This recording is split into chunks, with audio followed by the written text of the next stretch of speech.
হরে কৃষ্ণ। তো আজ আমরা আলোচনা করব যে পবিত্র গঙ্গা নদী ঠিক কত বৎসর এই পৃথিবীতে, এই ধরাধামে প্রবাহিতা হচ্ছেন। তো মৎস্য পুরাণে বলা হয়েছে যে সত্যযুগের শুরুতে ব্রহ্মলোক থেকে, কোথা থেকে না, ব্রহ্মলোক থেকে পবিত্র স্রোতস্বিনী গঙ্গা এই মর্তলোক বা এই ধরাধামে, এই পৃথিবীতে অবতীর্ণা হয়েছেন।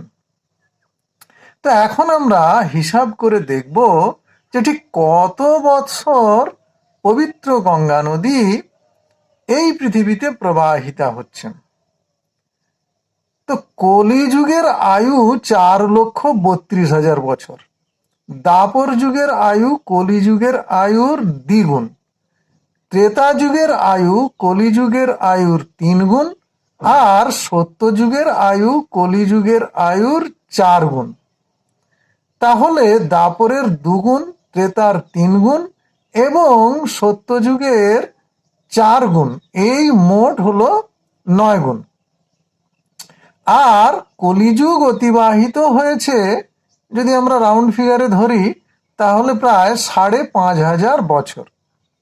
তাহলে পবিত্র গঙ্গা নদী এই ধরাধামে প্রবাহিতা হচ্ছেন 4,32,000 গুণিত 9 যুক্ত 5,500 বছর। তো এটা হিসেব করলে, ক্যালকুলেশন করলে হবে 38,93,500 বছর। তাহলে হিসাব করে আমরা কি পেলাম? হিসাব করে আমরা পেলাম যে পবিত্র গঙ্গা নদী এই পৃথিবীতে 38,93,500 বছর প্রবাহিতা হচ্ছেন। জয় গঙ্গা দেবীর জয়।